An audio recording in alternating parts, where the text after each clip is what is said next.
Hello. Hello. Hi. Right. Hello, everyone. Welcome. We've got. See if we've got anyone in the chat. We've got someone in the chat, Gemma. Yay! Hi, everyone. Hope there's people out there watching. We know it's a bit earlier than we normally do it, but we wanted to make sure we fit it in before the end. March was out. The way things are going. Welcome, FOMO Live, FOMO Book Club Live. We're going to be discussing To Kill a Mockingbird. Ta-da! Yay! So we've got Kat here. Well, hello, Kat. They actually have got someone here. So some more people popping up. Yes. So let me just see if you're popping. Say hello in the chat. So Gemma, how are you doing? What are you reading at the moment? Oh, well, I just finished Kindred by Octavia Butler. Did you finish it this morning? Yeah? Oh, yeah. It was very good. Very good. Very good. Yeah. Is that your first Octavia Butler? It's my second, but the first I read was Fledgling. Oh, which right. I hated. You didn't like it? Yeah. Really didn't like it. So, yeah, but Kindred is definitely worth the hype for sure. It's great. Yeah, it's a great. But there was an adaptation of it, a TV adaptation last year. There? Yeah. I think it was. I can't remember who was in it, but it's like a TV show, of it. And I've not seen it. I don't know. I've not heard much about it though, so I imagine it probably wasn't that good because people weren't going on and on about it. But yeah, a really good book though. Yeah, I was surprised how quickly it threw me into the action, which I loved. Perfect. But yeah, it was brilliant, and it's interesting because obviously we were talking about this a little bit this morning, but there's some interesting parallels to draw between Kindred and To Kill a Mockingbird. Definitely. On slavery and race discrimination, and so it's quite timely for this chat, I feel. Yes. Yeah. So it's kind of complemented your reading for this. Yes. But I think Kindred was great. I think I've read 3 of her books. I read that, and I've read The Parable of the Sower and The Parable of the Talents. Which Parable of the Sower is also great, but just so grim. And Parable of the Talents is even more grim. Excellent. So I do have Parable of the Sower on my Kindle, so that will be the next. You'll really like them. I want to read more of her books actually. What an impressive writer. And she worked full time in I think in a factory or something, and she would get up at 3 a.m. to do her writing. Wow, that's dedication. She had a really dedicated to her writing. Such a smart woman, really amazing. And also to be a woman writing dystopian and writing science fiction at that time, and a woman of colour, amazing. She's pioneer. Really is.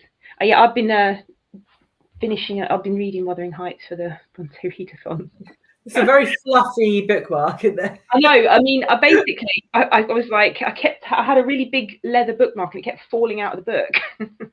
So I was like, I need something that's gonna not fall out the bottom of the book. So I was like, I'll use that one. I've not used it but someone sent me that. Oh, that's cute. Isn't it? Yeah, it was a birthday present a few years back. But yeah, I'm really enjoying Wuthering Heights. Reread for me. For years it was the first Victorian novel I read that I loved. I read it when I was doing my A levels. I absolutely loved it, and I haven't read it for about 15. It's between 10 and 15 years the last time I read it, and this reread has been amazing. It's been so good. I've forgotten how much of a page turner this book is and how twisted and dark. I don't forget how twisted and dark it is, but I'm reading it because I'd never thought of it as a romance, right? And you get that whole thing where people go, oh, it's a horrible book. Oh, I thought it was a romance. It's awful. It's it's not a romance. If it was in modern, people, it's a domestic thriller, right? That's what it is. Yeah. It's a domestic thriller. It's a tale of revenge, and they're all horrible and despicable people. I don't you just don't like any of them. And I'm just got to the end. And I won't give spoilers away. If you've never read Wuthering Heights and you want to read a Victorian version of a twisted revenge domestic thriller, psychological kind of torture tale, Yeah, it's great, really great. And each chapter, I'm just like marveling at the structure of it. Because I think since I haven't read it since starting BookTube, I haven't reread it since starting BookTube, and I think I'm looking at the narrative structure of it and the way that Emily Bronte's done it, and I'm just like, so clever. Like the whole thing's so well written. Yeah, and just making me really want to reread it because I haven't read it since school either. You do. You'll love it. You'll love it. Because I was like, will it stand up to me? Because I've read lots of Victorian literature since, and now I'm like, will it be still as good as? I'm like, yes, it is. It's really, really good. And actually, because I've really enjoyed Anne Bronte's books recently in the last few years, and they are great. And I was like, will it stand up? But is this really still going to be my favourite Bronte book? And I think it is actually. Yeah, it still is. So good. I was reading about how. When it was published and people thought it was shocking, and that whoever had written it must have been a really twisted man, they're sort of like, it's definitely a man.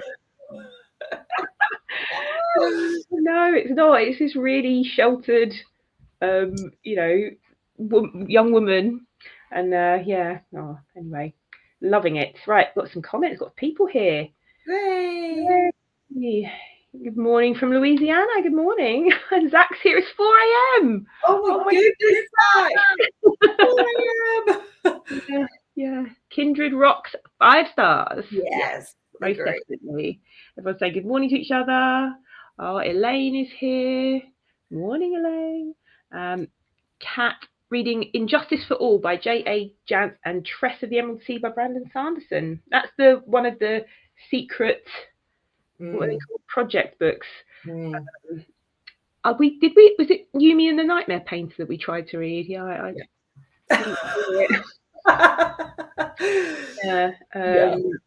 Zach, like Parable of the Sower, it's a great book. Yeah, really good. Dawn and Bloodchild were good, but really disliked Wild Seed by Butler. Interesting. So there's quite a little bit of variety in people's reactions to her work then, because what was it, Fledgling you said you hated? What was that about? Vampires. So but the girl who was the vampire was like, she looked like a child, but she was like really old, but there was a romance, and I just couldn't no, that would give me the ick big time. I was like, no, I don't need that in my life. Yeah. There's Ange, morning, on the way out for Sunday lunch. Enjoy, Ange. Lovely. Cat, it's 5 a.m. I'm so impressed. You guys are dedicated. Yeah, really impressed. I hope this is a good show. No pressure, Jack. No pressure. Ange, love To Kill a Mockingbird. Looking forward to everyone's thoughts later. It's 6 a.m. Oh my goodness, always a nice early rise. Thank you for joining us. Got a little heart. That's Dave, by the way. In the comments. Dave? Yeah. Hi, Dave. Hey, Dave. Yeah, a little heart for us.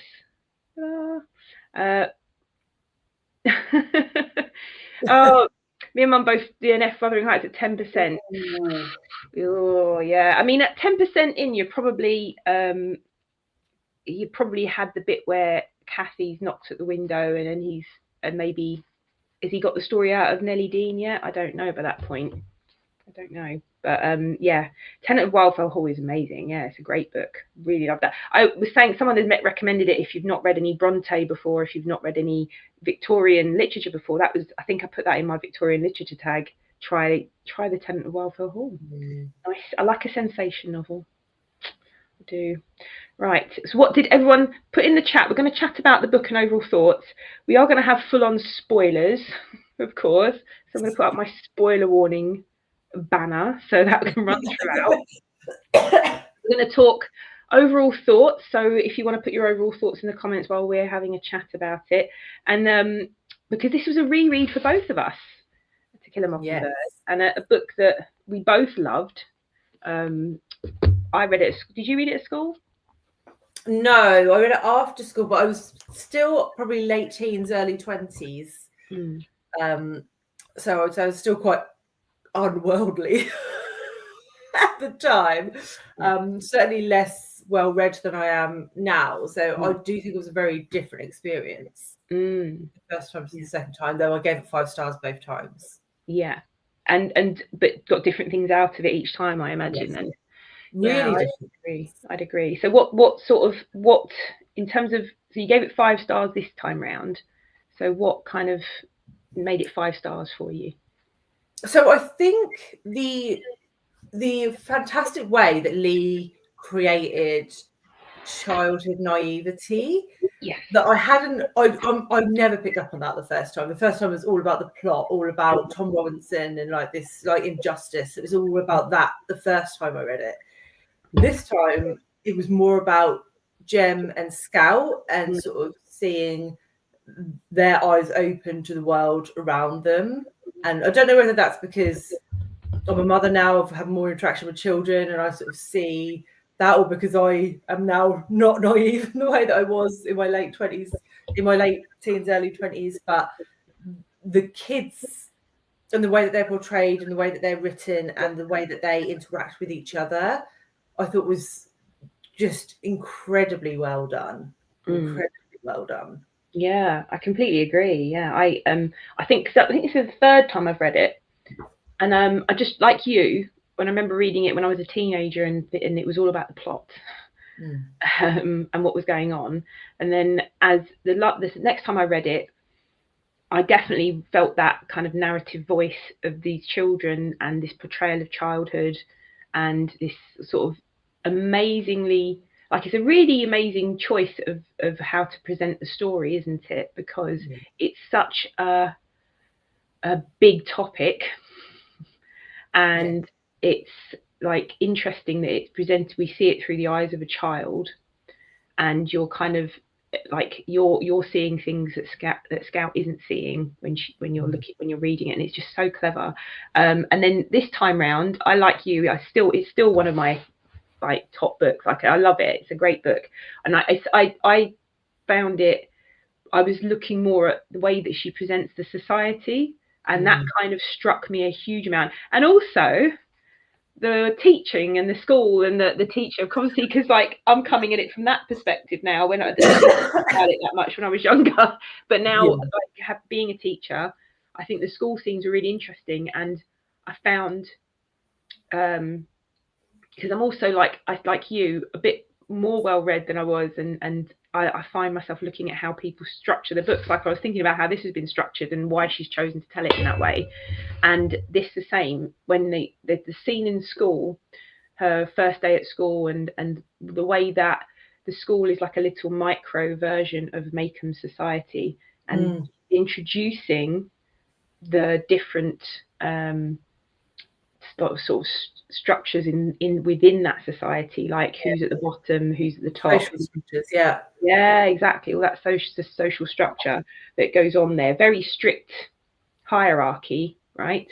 And introducing it that way, and I just thought, wow, that's, you know, how important those scenes in school are for like just presenting the society. So yeah, I thought overall, same. I absolutely love this reread.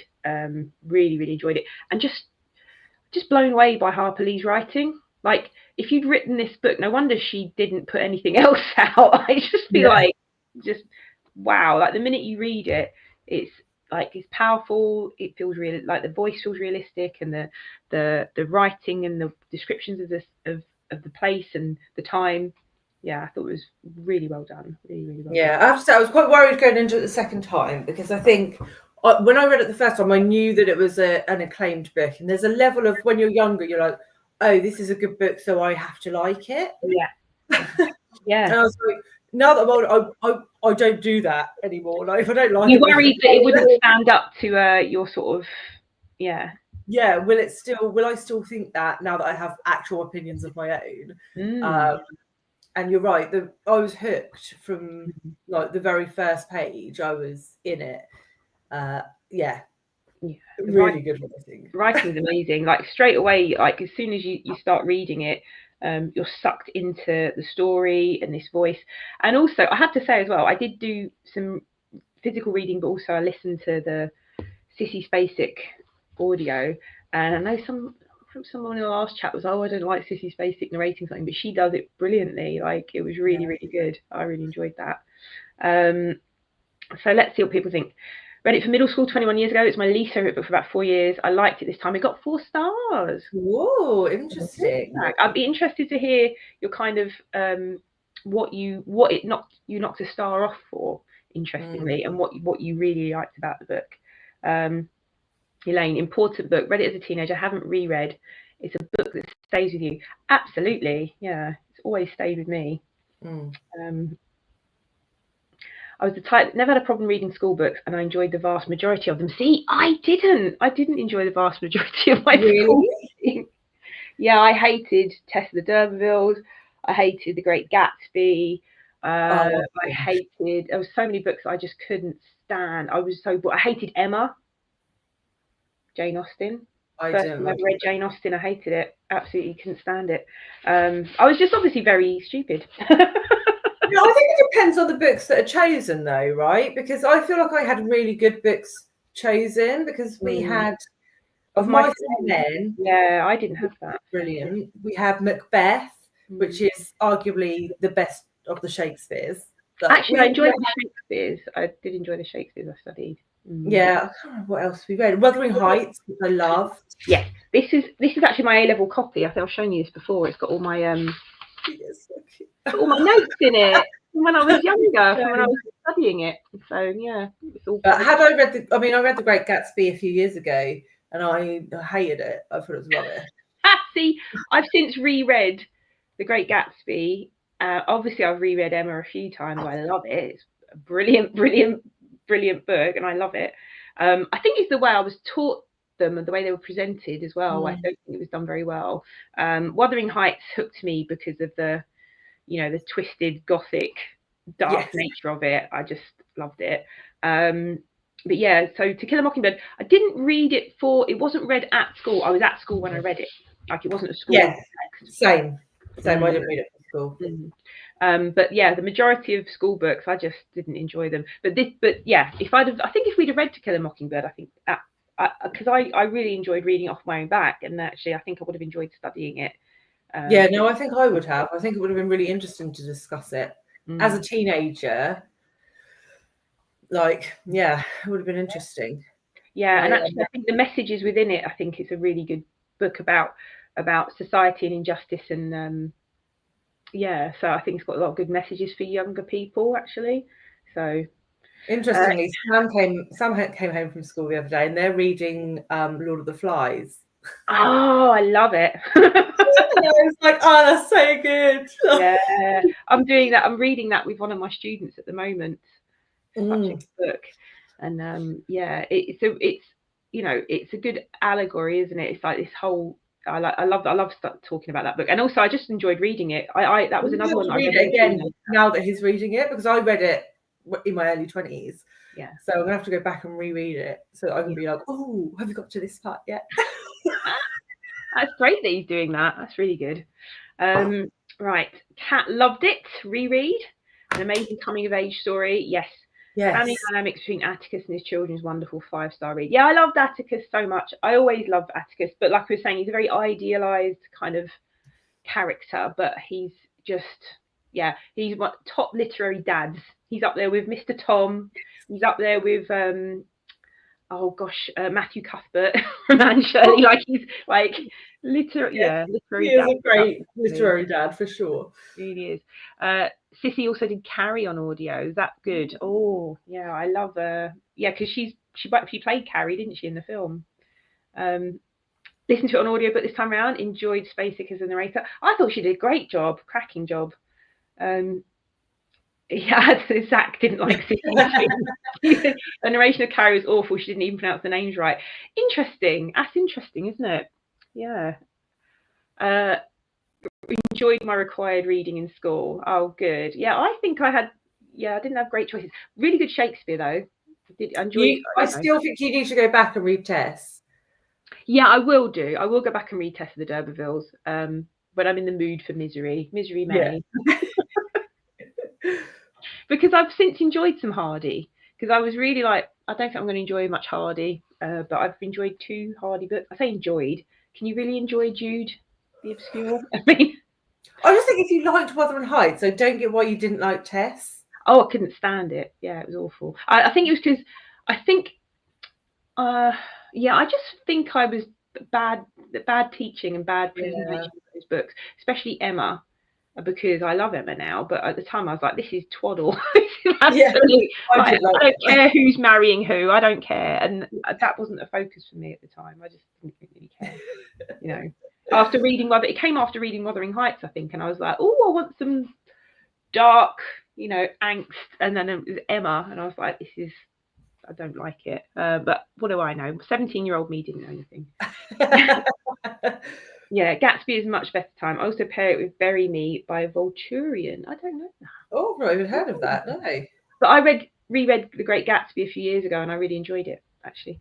So, yeah, my reading taste has just completely changed when I was younger. Lord of the Flies 3 times, second time was the best.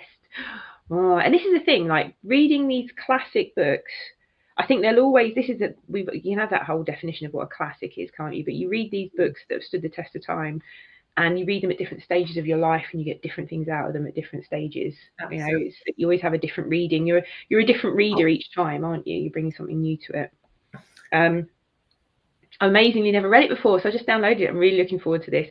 Oh, good, Sue. We're going to be giving loads of spoilers, unfortunately, though, so you might want to come back after you've read it, so you don't get any spoilers, because it is a good plot. You don't want it to be spoiled.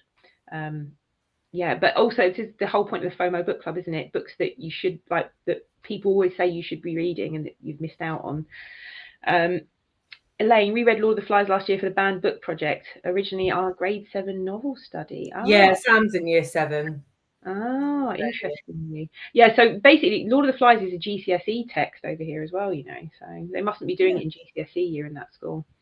Lord of the Flies is a great banned books. So where was it banned? I wonder if it wasn't banned here in the UK, was it? No.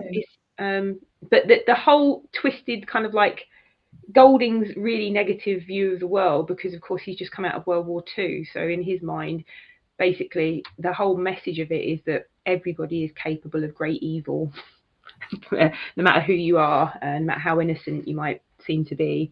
So it's quite an interesting subject. Yeah, very interesting subject, of also very dour worldview.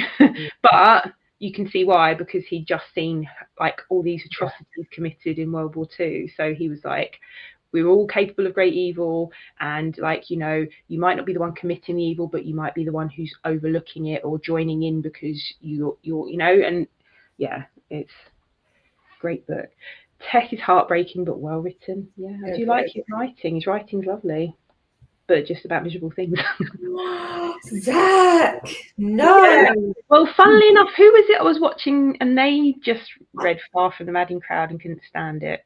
Oh, some other booktuber. And I really liked Far from the Madding Crowd. I think it was the first Hardy I'd read since Tess. So it was the first Hardy I'd read in like 30 years. And I was pleasantly surprised by it, because I was expecting to hate it and I didn't. And I really found it funny as well, because it had lighter moments. But I didn't like the main character, Bathsheba, how do you pronounce her name? No, but I like the bloke. I love Gabriel Oak. Gabriel Oak, that's it. He's lovely. Yeah, really lovely. It was banned over there. Interesting. I wonder if it's because it's anti-war sentiment, I don't know. Interesting. Hello. Good morning. Hi, Alan. Right. So now then, we are going to be talking spoilers. So we're going to start talking. I mean, really, I don't know whether to talk about society overall or the characters first. Should we talk about the characters? Yeah. Because I think it's a big part of it, isn't it? We've just talked about how much we loved the way it was presented. So let's have a little talk about Scout. So tell me your thoughts, because you were saying that you noticed her voice and her work, like her viewpoint a lot more. Yeah, I think just because she was the younger of the two, like you really saw like the difference in maturity, understanding of the world, like between her and Jem. I'm going to find it difficult to discuss Scout without discussing Jem, to be fair. I think we could discuss them together, really, couldn't we? But actually, and they do drift apart as the book goes on.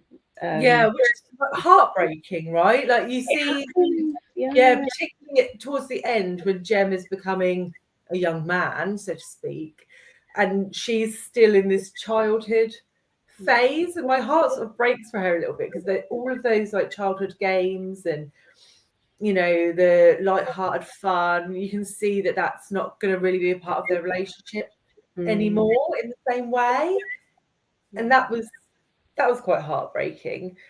But I do think she was, though she was naive and she was innocent, she was quite headstrong, and Atticus had all clearly instilled that in both of his children, right? Like, have your own opinions, like it doesn't really matter about the world around you. She'd go around, she looked like a boy, she was wearing trousers and in the mud and mucking about with the boys, and so I liked that she had this independence about her, and this, I don't give a crap what anyone thinks attitude.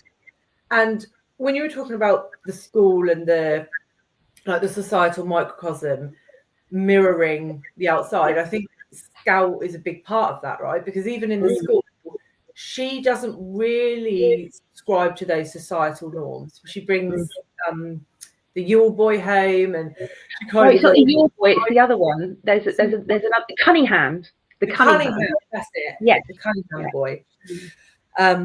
So she never really subscribes to it in the way that Atticus doesn't subscribe to it in the real world, and I think that's an interesting mirror that I hadn't really thought about until you were talking about it earlier. But this is it. She's such a great, like, this is the choice of showing, like, telling this tale through Scout's eyes, through the eyes of a child. Such a very deliberate choice, right? And Scout's voice is so so real. Like, she feels like such a real person, and I think the way that you're seeing things, she's describing certain things going on, and she's confused by so much of it, and we're seeing it as adults, what's really going on underneath it all. And I think it's just such a clever narrative choice, and the way she's chosen to do that, because it's such a heavy topic, and actually, why not approach it or discuss it through the eyes of a child who's just trying to understand the world? And I think what a brilliant narrative choice to make, to structure the book in this way. And her voice is so interesting because she's just so funny, and she's so delightful. And like you said, this whole the relationship between her and Jem, and her and Atticus, and the way he's trying to teach them, and Calpurnia as well. And she can't, like, because she's always like, Calpurnia is so mean and Calpurnia is mean, but Calpurnia, you see, is like raising her as well, as much as Atticus is, which is interesting. But Scout's, like, her relationship with Jem, and the way it kind of, I kind of remember that, because there's quite a big age gap between them, isn't there? Right, so there's like 5 years, 4 or 5 years, maybe more, between them. And so, but because my younger brother and I, there's only a couple of years between us, but because of where our birthdays fell, I was 4 years above him in school, because I'm an August baby and he was so I left school, like, he still had 3 more years of school to go, and then you're a couple years older, and when you become a teenager, like, he was still a kid. And so when we were close our whole childhood, and then we had a few years there where we just weren't, and I remember that thing of, like, both completely different, like, ends of the maturity spectrum at that point. And but you do come back together as well, like, later. But I thought it was a really interesting portrayal of how that happens, because it does happen. Yeah, it's interesting because I see that happening now with Sam and Charlie, because Sam's 12 and Charlie's 5, and you can just see, like, sometimes Sam's still got that playful element to it, but generally it's a, like, go away and leave me alone, to, like, it happens. Hollow. And for the younger one, it's kind of devastating for the younger child, really, because they've had this playmate, and suddenly this person doesn't really want to play the same games or do the same things anymore. And I thought that was a really realistic portrayal. And so Scout's a great character. I think she's, like, wonderful. And Jem, her relationship with Jem, let's just chat about Jem, because, like you said, we can't chat about Scout without Jem, really. Mm. And everything that goes on with Jem throughout the book, he's kind of seeing more than Scout as well quite a lot of the time. Like his view. What did you think of like his role within the book? I think it's interesting because I think for a while Jem was almost on a knife edge, and he could have gone either way. Like he could have agreed with Atticus, and he could have also gone the other way, right? Because of the societal pressures that he was getting at school, the things that people were saying about his dad. Yeah. So there was a while there where you could almost see him like trying to analyze the information in front of him and not quite being able to reconcile it with what he'd been taught his whole life by Atticus and what the world was telling him. And I think, you know, he reached a point where he made the decision that we all thought was the right decision, right? But I thought it was well done how she navigated that through the book and how it was sort of like this all the way through. Because there's that scene where Atticus shoots the dog, but before that, Jem's questioning about whether his father is basically manly, you know, like he's not like other people's fathers. He's older than other people's fathers, and he's not, you know, he doesn't go hunting and he doesn't do this. And then like Jem's starting to feel a little bit, almost like a bit ashamed of him, right? And then discovers actually he's a crack shot, like he's all this, and then he's like, oh, you know, so he might not be like other people's fathers in this kind of traditional masculine sense that they see it, but he has got that. He has got this. He just chooses not to do these things, you know.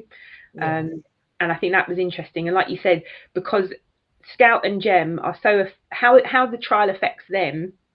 It really, the pressure on them is immense at school and everything else, and yeah. I think one of the pivotal points for me was the scene at the courthouse where Atticus is guarding Tom effectively, and the kids come and they stop that gang from. That was. And if they hadn't turned up, you know, what would have happened? I think we know what would have happened. And also, like, it was the fact that it played out. It's a Cunningham, isn't it? It's is it Walter, the little boy's called, and it's his dad, Mr. Cunningham, who they're part of this mob mentality, and Scout gets in between them, and she's like, "Oh, how's your son? How's Walter doing?" You know, and the whole just like brings it back to reality, doesn't it? Like they're all like this whole, everyone's worked up. They've got this real kind of, and it's a real thing, isn't it? This whole mob, you know, people get into a frenzy, don't they?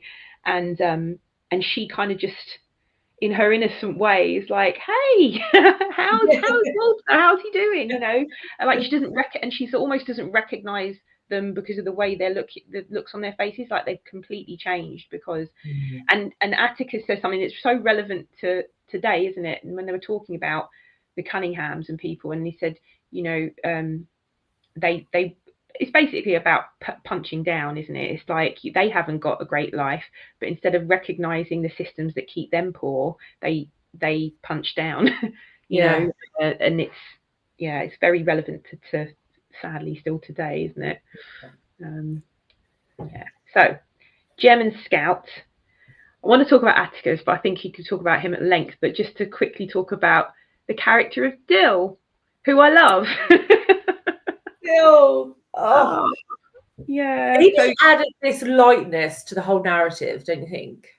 Absolutely. Yeah, he does. And yeah, he's just such a he's an interesting one as well, because him and Scout, and he's kind of between Scout and Jem. At certain points he's off playing with Jem and he wants to be, you know, he's quite, they're doing their boy thing, and then they leave her out at certain points, don't they?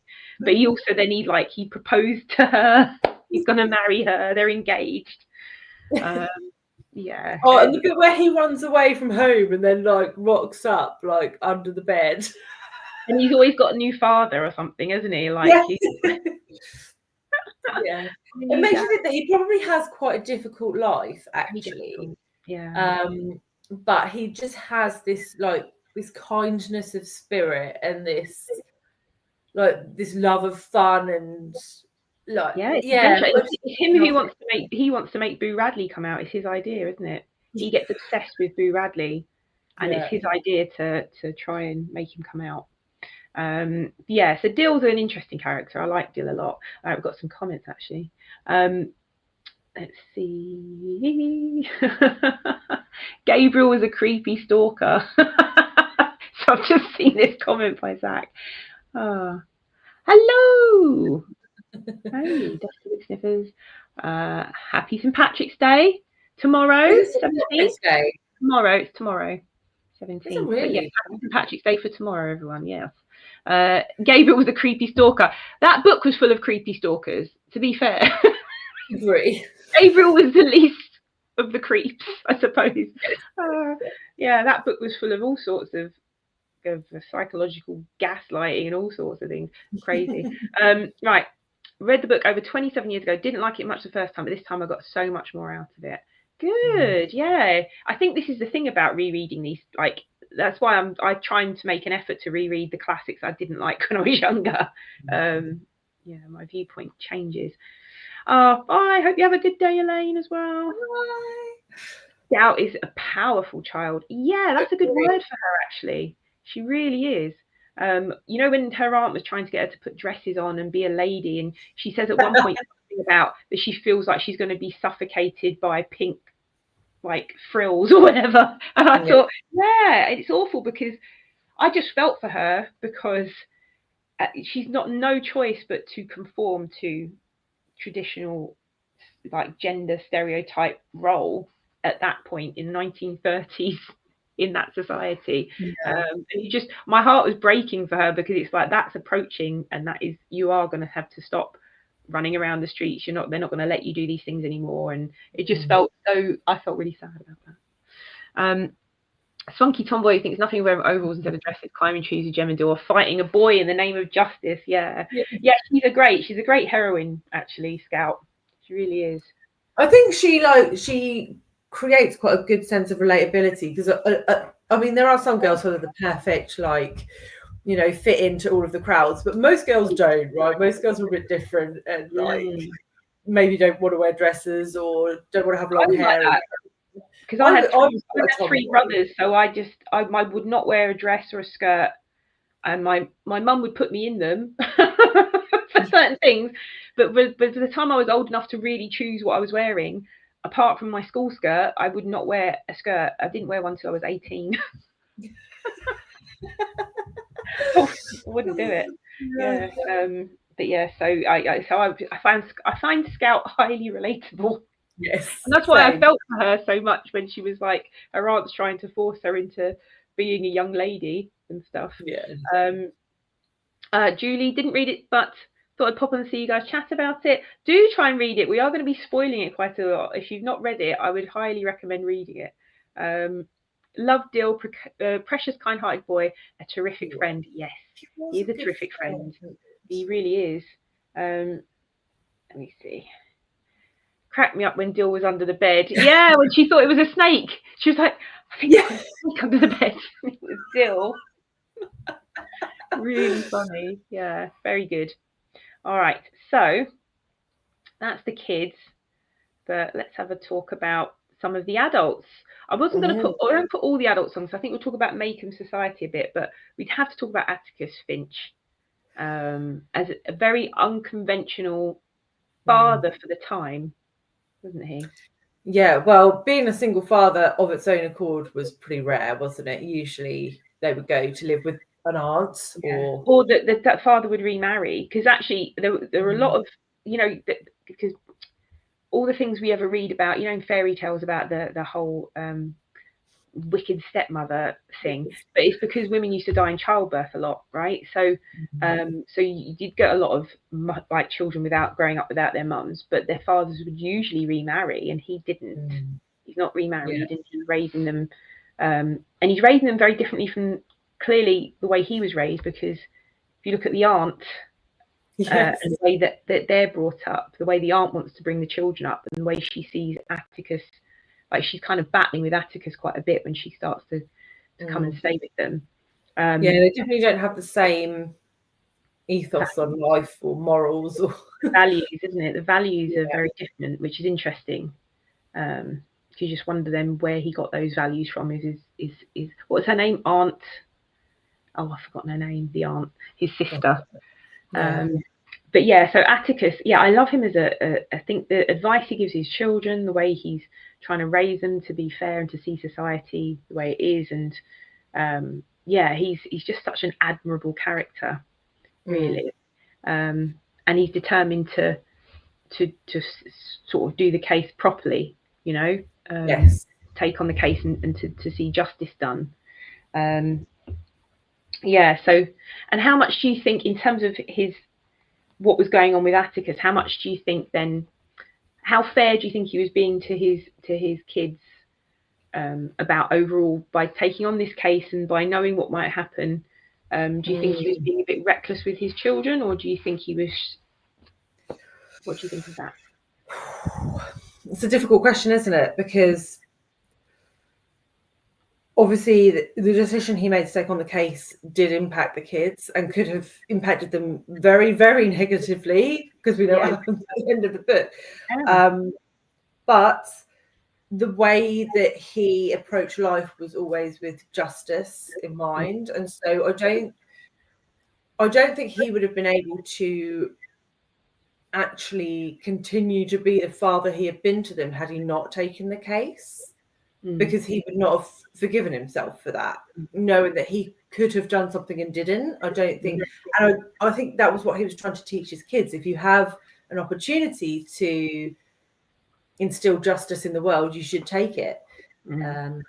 Yeah, but as a mother, at the same time, there's a little bit of a, you know, it's a big decision, isn't it? Because you know, he knows the consequences, potential consequences of his act, like him taking on this case, are going to be, at worst, being shunned. Oh, sorry, at best being shunned. At worst, you could be killed. You know, he could have been killed and left them.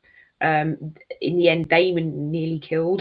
You know, and so they're big decisions to make. But I think you're right. It's this whole idea of being able to hold his head up and look his kids in the eye, especially Jem. He was talking about the kind of man he wants Jem to be, and he wants to set that example for him.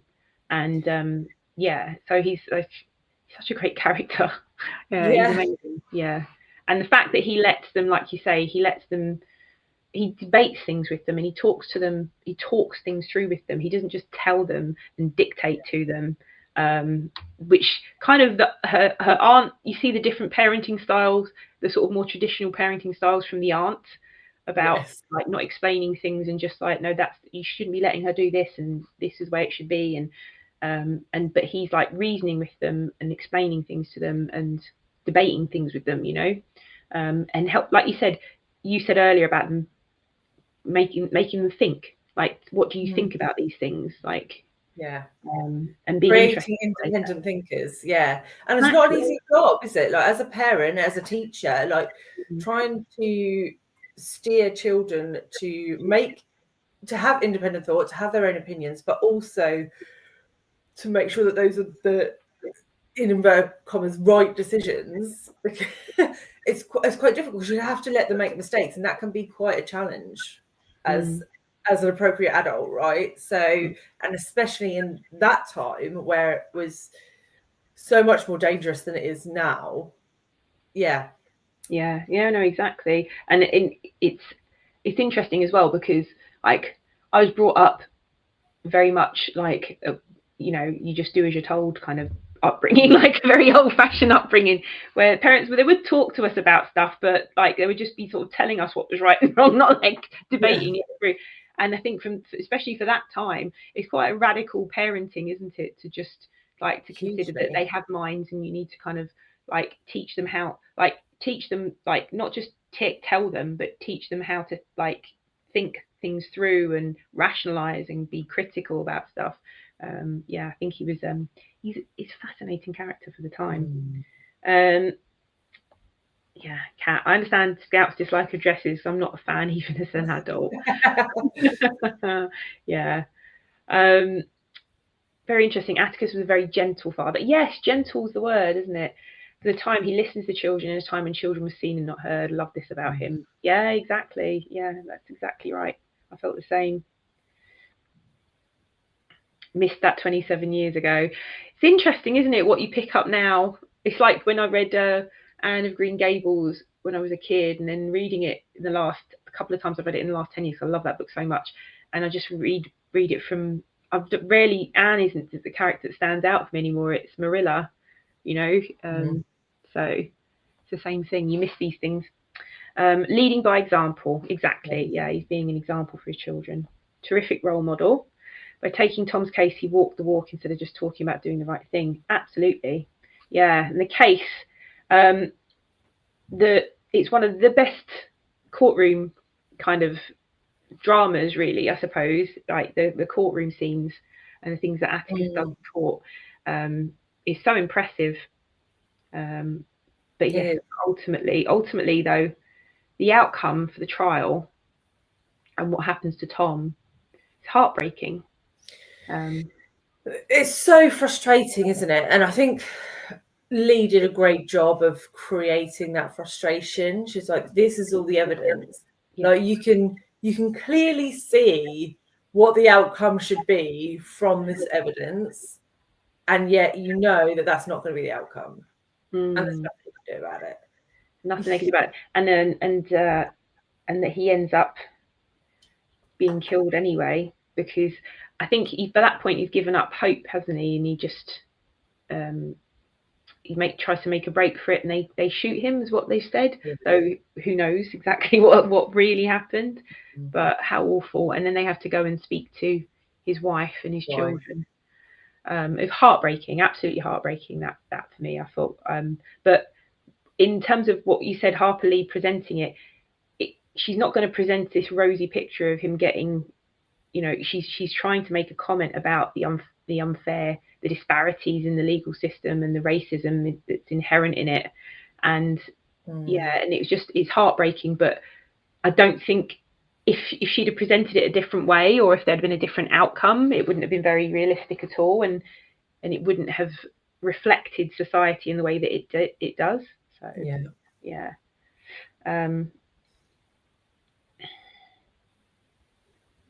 it had a court appointed. So basically, this is what we were discussing. So Atticus didn't really have a choice. He was court appointed, like the judge and others knew that Atticus was the only person for the job. Whilst he was court appointed, I do believe, I imagine he could have refused if he'd wanted to. I imagine, I don't know. But we were talking about Maycomb Society a little bit, and I've got that as a banner, actually. I'm going to put this up here. And the portrayal of it, of that kind of closed off. They make a big deal about the fact that it's cut off from everywhere, so they haven't got many outsiders coming in, and they've got the same families that have been there for generations since the founding of this town. And Scout, so I can't remember if it's Scout or Jem, but the lovely neighbour, is it Miss Rachel, whatever her name, the one that makes them cakes and stuff and who explains stuff to them. Yeah, there's something. The fact is that Atticus is quite obviously taking a stance on what's happened and what he thinks is right, and a lot of people, and it goes against what the mainstream society there they disagree with him, right? They disagree with him because there's inherent racism throughout. But what she says to Scout or Jem, I can't remember who she says it to, is that there are people who think like your father, but they don't openly say it. And why do you think the judge appointed him? And why do you think certain things have happened in the way they've happened? And it's because they want him to have as fair a trial as possible. They want the right person to defend him.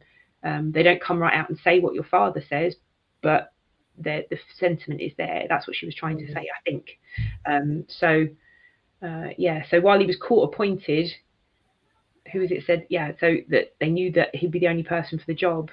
So it's interesting, I think, that point. And I think it was quite clear from the trial as well that the judge was in agreement with Atticus, and he was trying to lead the jury in that direction as much as he was able. So I think that just sort of solidifies what you said, that you see that in other characters, and the police guy as well. You could see it in him. Heck. Yeah. That's right. Yeah, Atticus gives them the value to be good people. what most lawyers would have done is what's called malicious compliance, technically defended him but not even tried. Exactly, because and that's what Atticus was making sure he defended him as well as he could do, you know. He could have refused because of the impact it would have on his children. Yeah, so this is it. So even though he's court appointed, you can refuse on certain grounds, I imagine. Case should have been moved from that community to be fair, but as we know, it wasn't about being fair, which is the whole point of the whole book, isn't it? It's not. 50 years since I read this, I couldn't bring myself to reread it as I thought I might be disappointed or disillusioned. I heard such negative things about the sequel. Oh, we'll talk about that. I read that. Wish I'd never read it.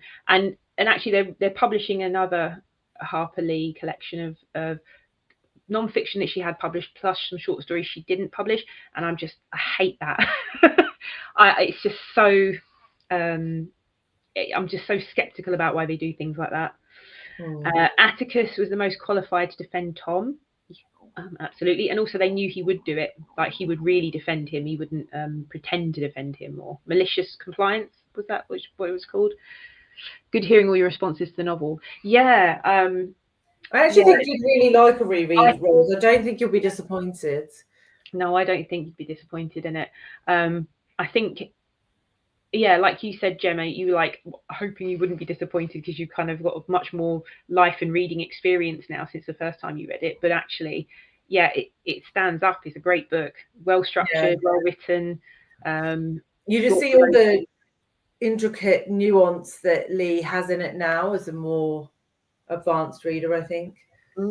Definitely. And so going back to talking about the society and the way it's presented, that whole scene in the classroom where I think that was so clever as a device to introduce the sort of different levels in the society. Yes. It's very hierarchical, and that teacher, just going back to the teacher for a moment, she was so frustrating. And when she was going, you've learned to read, but you haven't learned to read the right way, so you need to tell your father to stop teaching you to read.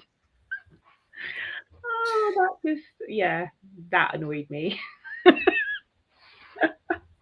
It just flies in the face of everything in education now, doesn't it? Like, absolutely. But yeah, so that was interesting. And society itself, the way it's set up, and the fact that the Finches are an old family, they're well respected. It's so hierarchical, isn't it? The Yules, what did you think of the Yules? The family, the Yules. Yeah, they were. I mean, they were the very bottom rung of society, of white society, right? Yeah. And the father, whose name I can't remember, was a despicable human. But I did feel for his daughter. I felt like if she had been born in a different time, she would have been such a different person.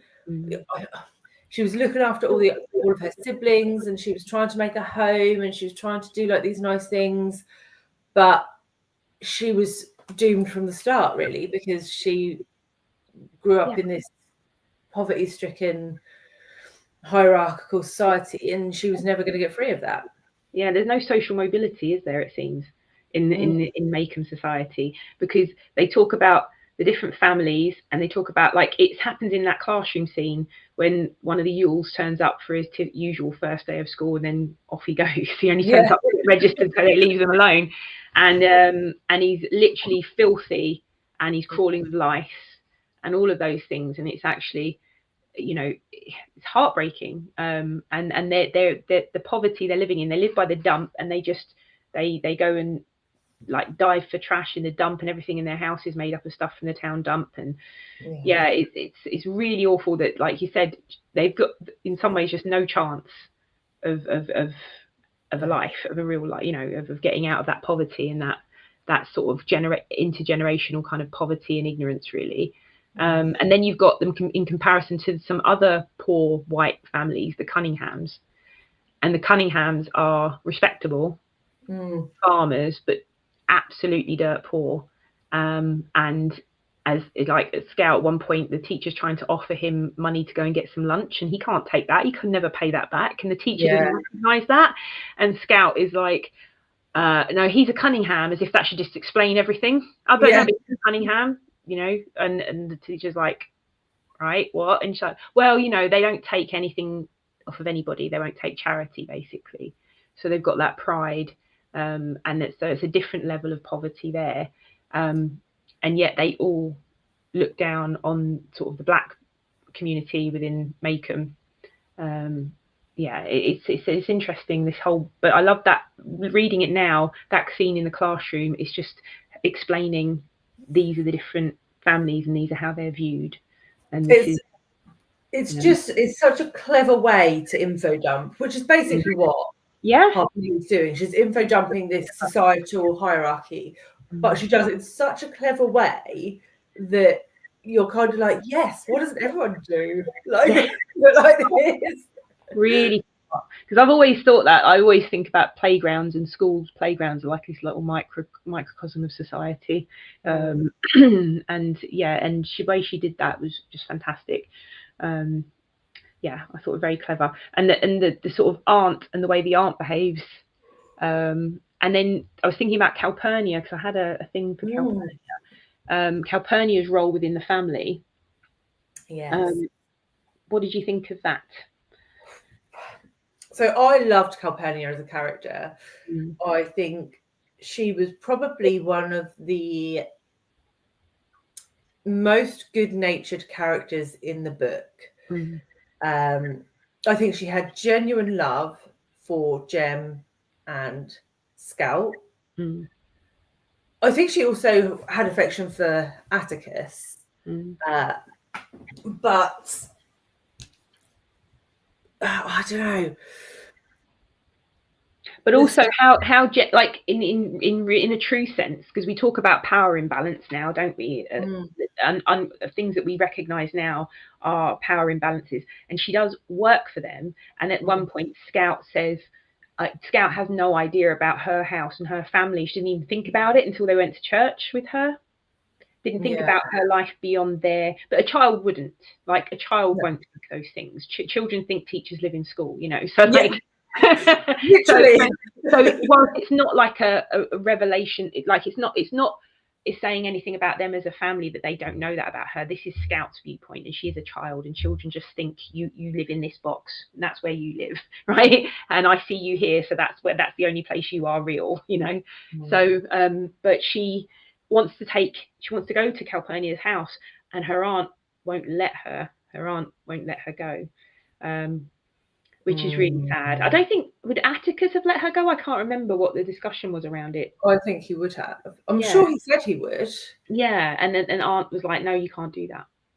Yeah, trying to and it maintains though that segregation between. But I mean, do you think that if the children had gone to Calpurnia's house, do you think that could have had a negative impact on Calpurnia from the community that she was living in? Because she had an argument about bringing them into church, didn't she? Yeah. So I think she would have done it because she had genuine love for the children, but I actually think maybe it probably would have caused some issues as well. I don't think it would have been just an issue for the aunt's perspective of the issue, you know. Then also the perspective of the black community on Atticus was very respectful. So actually, I don't know, you know,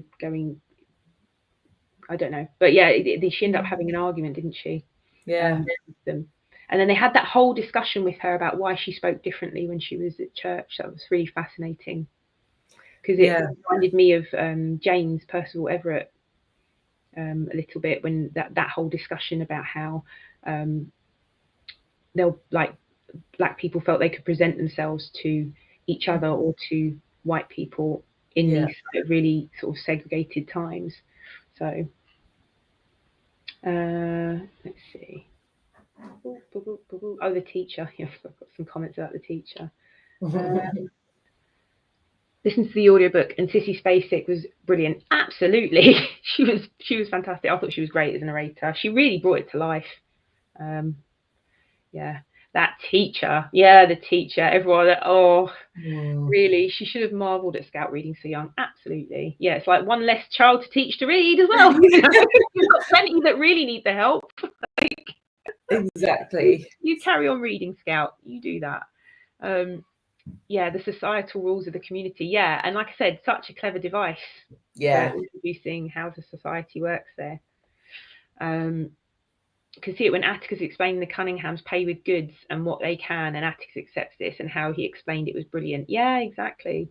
Yeah, I did love that when like random bags of vegetables started rocking up on the back door. They do what they can, that's what they have, and he would accept like payment in kind, basically, isn't it? It's like a barter system. I think it speaks to Atticus's nature again in that, doesn't it? Because he's not in it for the money, he's not in it for glory, he is genuinely trying to help people. Yeah. And he understands their need to pay for that as well.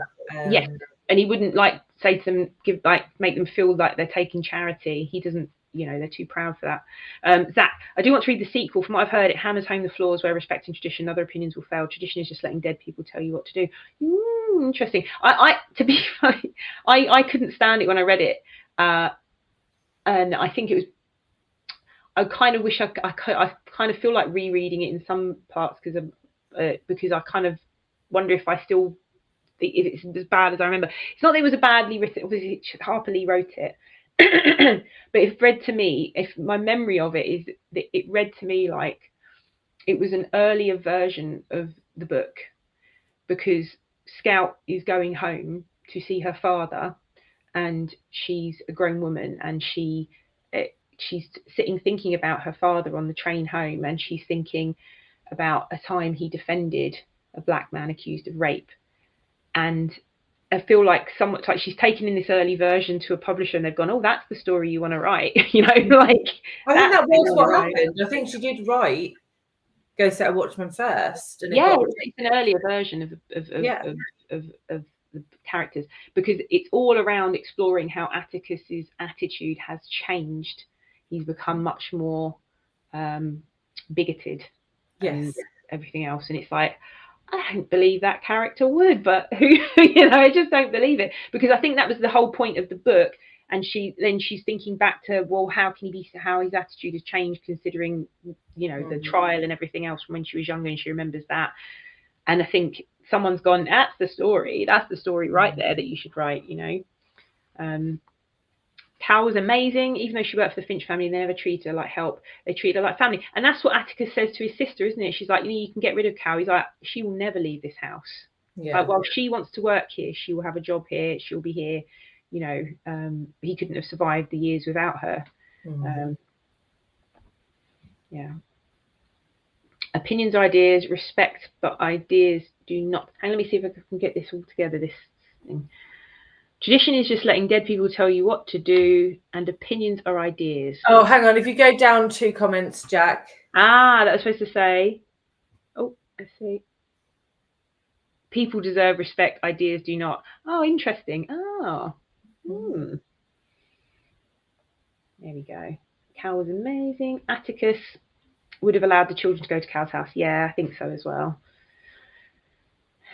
She was also very gentle in her approach to explaining why she talked differently. Yeah, it was well done, I think. Yeah, really well done. I have the sequel, but haven't read it yet. Yeah, I mean, I would think of it, I don't know, because it was written, I think it was an earlier version of the book. It was written before To Kill a Mockingbird. And I just feel it's such a money grab, like.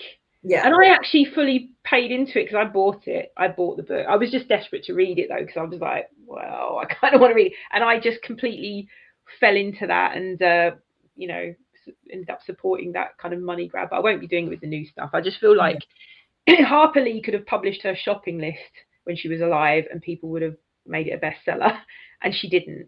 So there's a reason, Yeah.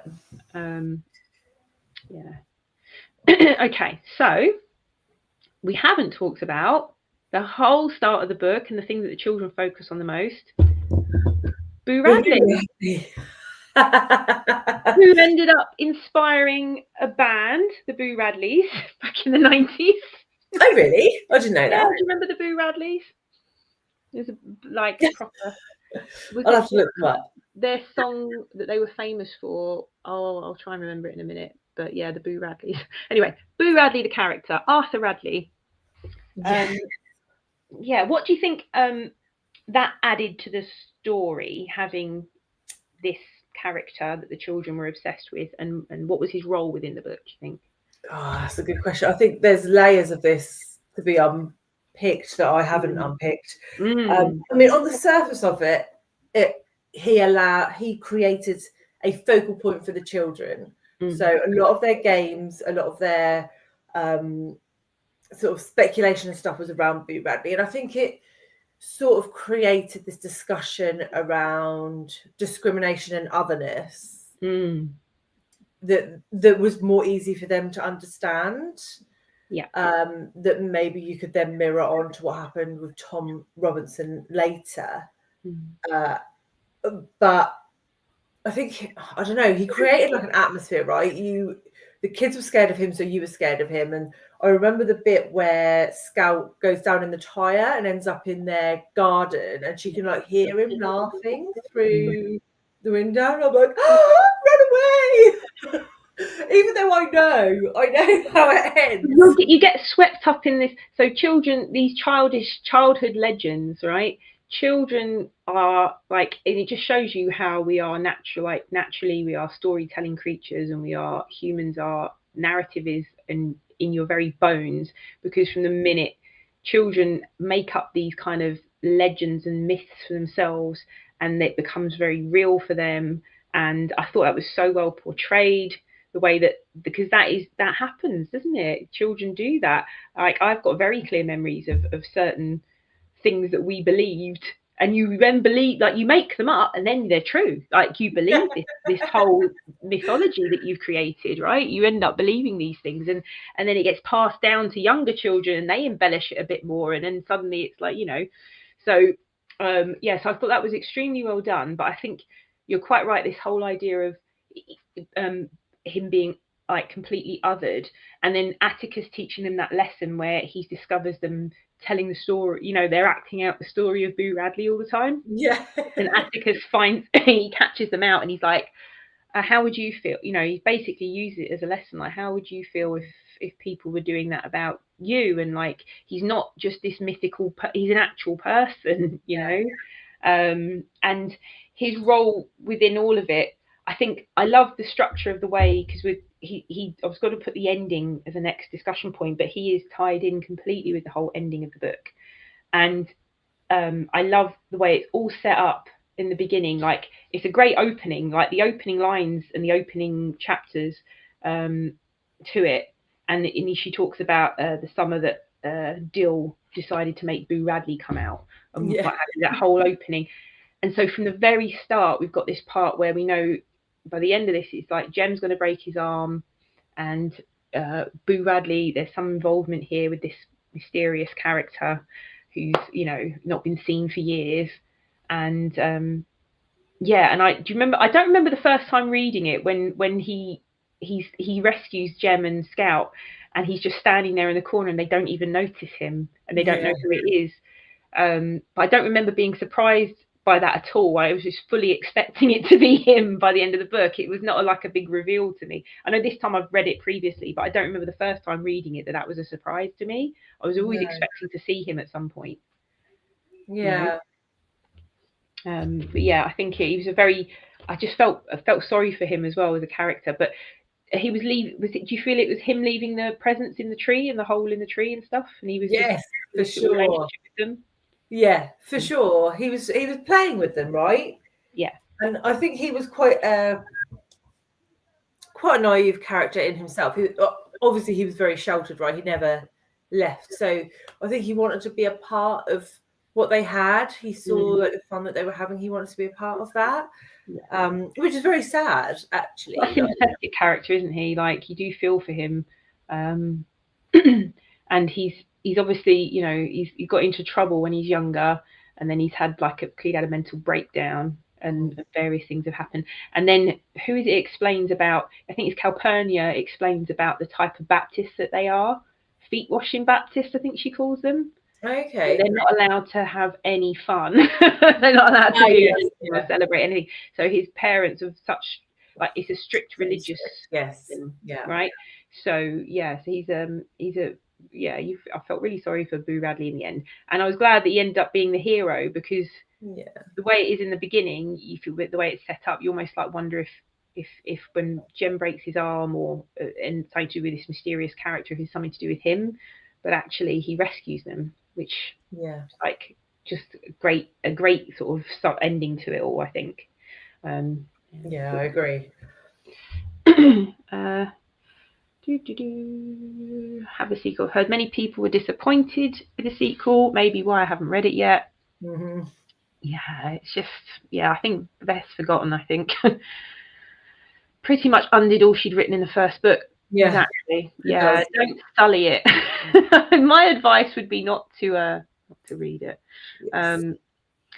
Don't think I'll read it. Yeah, I wouldn't. Love the little gifts left in the tree. Yes. It was fascinating. I loved it. He was their guardian angel, like an urban legend. Oh yeah, like an urban legend. That's the one. That's the word I was thinking of. Yeah, like children love like these little like childhood mythology, urban legend things, don't they? We had one where we believed there was like this loose rock in the road, and it had a loose bit of stuff around it, and then for like weeks we all thought there was treasure underneath it. I remember we fully expected to find some. We were like digging around it with sticks. We're like, full belief, like absolutely believed it. Children's imaginations. So I wasn't going to say about the ending. We kind of talked a bit about it. Did you want to add anything else about the ending? No, I would just say that it was very well written and compulsively written. I couldn't put it down at that point because I was like, I don't know what's going on. It's dark. Like, is it? Who did they think was behind them? Was it Dill or Walter Cunningham or someone who had been? Yeah, they thought it was there. Yeah. And I was just like, what's going on? And then Skull could find like Jem, and there were noises, and I was like, oh my god! Yeah, it was really fast paced, that end sequence. Very well done. Yeah. And Scout's protected by her costume. She's dressed up as a ham. Yes, that's right. Dressed up as a ham. I forgot about that. You're right, yeah. She couldn't get it off. And that was interesting as well, just to say, because when what's his name, Ewell, is killed, he falls on his own knife, so they say, and Atticus thinks Jem has killed him. Yes. And there's that whole discussion between Heck and Atticus, where Atticus is like, don't hide it. Like, hide it. If Jem has done this, he needs to get to grips with it, and he needs to come to terms with it. And I won't have him, like, I won't have you making stuff up about this if this is what has happened. Which shows you again that staunch core values that he has. It's like, if my son has killed a man, we need to talk, we need to defend this, we need to talk about what happened, we need to not hide it. And it's really, they really argue, and Heck's like, look, this is what happened, he fell on his knife, it's fine, that's the end of it. Like, do you think he did, or do you think Jem did it? Don't know. I think that's kind of very, you could believe either way, right? Really, I don't think if Jem has done it, he's turned it on him maybe, but he's not intentionally, like, no, it's not been intentional. But it's interesting, isn't it? Like that last bit of argument is kind of a last bit of Atticus's moral compass, like really like his staunch core values there. Like, even if he's my son, but if he's done this, we need to address it, you know? Yeah. Right. Well, so I think a successful read. So how many have we done now? This is our third book of the new FOMO books. Is it the second or third one of the new FOMO books this year? Second. The second. September. Yeah, Cloud Cuckoo Land. Oh no, Horror Store was the first, wasn't it? So wasn't that the last of last year? I can't remember. Yeah, you're right. It's the second. It's the second. So far we're kind of like pretty much 2 5-stars. 2 5-star reads. Really good. Yeah, really, really good. And our next book, ta-da! Miracle. I actually love that cover. Yeah, Christopher Paolini. Yes. I've heard people say Paolini, but I've always thought it was Paolini, like, you know, like Paola. You Yeah, know, always said Paolini. Paolini. Yeah, so I'm looking forward to this. Is it middle grade? Would you say it's like young YA? What would you say? I'd say middle grade. I don't think there's any like extreme. I don't think there's any violence, or there's certainly no sex in it. So I don't. Right, YA and sex have become synonymous, and that annoys me because young adults doesn't necessarily like. Yeah, how do you? Where have the books for teenagers gone? You know what I mean, right? Where have they gone? Like, it's all romantic now, isn't it? Yeah.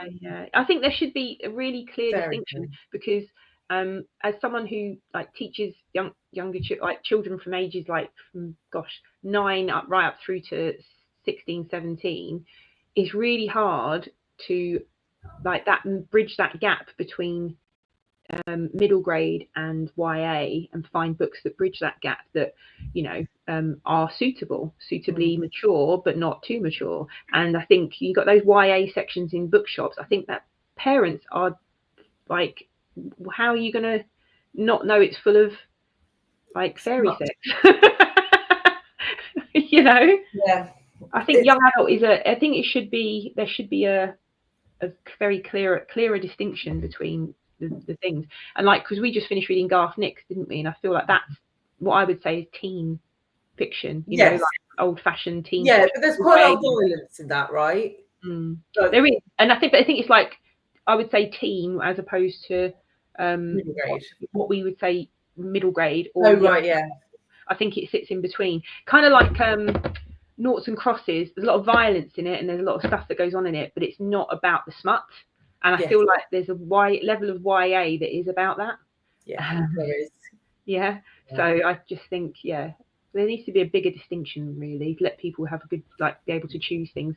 But yes, this is more junior than the Garth Nix. Okay. In content. So, yeah. And he was like 15 when he wrote this, right? The author was very young when he wrote it, which is amazing. That is it puts us to shame, really, doesn't it? Like, yeah, it really does. So yeah, I'm really looking forward to this because dragons. I love dragons. It will be a new series for me, so I'm starting a series. But I've wanted to read it for a long time, and like, it is a FOMO. Like, I can't believe I've never read it. So yes, our next book is Eragon. This month and next month, though, I'll probably pick it up towards the end of this month because even though it's middle grade March, I kind of want to be able to remember the book to talk about it. I won't start it till next month. It's from memory. I mean, I read it when I was a teenager, right? But from memory, it reads really fast. Okay, so it won't be one that's going to take too long. So yeah, I'll go read it closer to the live show. So yes, that is our next book, Eragon. A bit of a change of pace. Yeah, a change of pace from definitely a change of pace, and then we go to Kazuo Ishiguro from there, don't we? So it's like. Yes, we're doing a lot. I mean, this is what I love about the books. We always choose a big, like, diverse range of books. So yeah. So I don't know if anyone in the chat will be joining us for that. Let's just see the last few comments about Boo Radley, about everything else. Thank goodness she was the ham. It did, yeah. It did. Boo was a fairly good metaphor for the fear of the unknown and bothered othered people, and almost fetishizing fear when they want to make up a narrative of what they don't understand. Yes. Absolutely, yes, Zach. Very good. Point, Zach. Really good point. He's and that whole idea, fetishizing fear. And children love to be scared. They love to, like, you know, the safe scares, obviously, you know, and making up a narrative of what you don't understand and othering people. Yeah, absolutely. It might have been Boo Radley. Is that the presents you mean? Yeah, the presents, I think. Let's see. Eragon is so good. Another reread. Upper middle grade. Yeah. That's kind of the vibe I'm getting because, it looks like a one. Thanks for a wonderful reminder of To Kill a Mockingbird. Thank you, Roz. Thanks for coming for the discussion. I would urge you to reread it and see. I'd love to hear what you think about it. Yeah. I don't think Jem did it either. It was either an accident or Boo. Ah, that's what you think. It might have been Boo Radley who killed him. Yeah. Interesting. Yes, actually, that's probably more than likely, isn't it? If anyone actually did it and it was an accident, probably Boo Radley. I have broken my arm like that, and it's no joke. At the elbow, oh my gosh, I can't imagine. I've got a few elbow problems at the moment, and oh my gosh, yeah, that just makes me that pain must be horrendous. Rereading Eragon, give the opportunity to finally read the rest of the series. Good. I did read the original quartet. It was a quartet, wasn't it? But there was a new one released last year, Murta. So I'd like to read through and read all 5. Yeah. Oh, you've been called. Mum duty. Right. Thanks. Yeah, thank you for coming along, Kat. Thanks everybody that came along to the chat and for your thoughts. It's always good to hear them. Look forward to the next one. Gemma, you've got a lovely busy Sunday ahead because you're going to be doing another live later, aren't you? Yes, I have the plot along. Say hello to everyone, Charlie. Hello. But first, you've got some Charlie time. Yes. All right. Well, I'll look forward to seeing you on the plot later. And everyone have a good Sunday. Thanks for coming along, everybody. Bye, that. Right. Bye, everybody. Bye.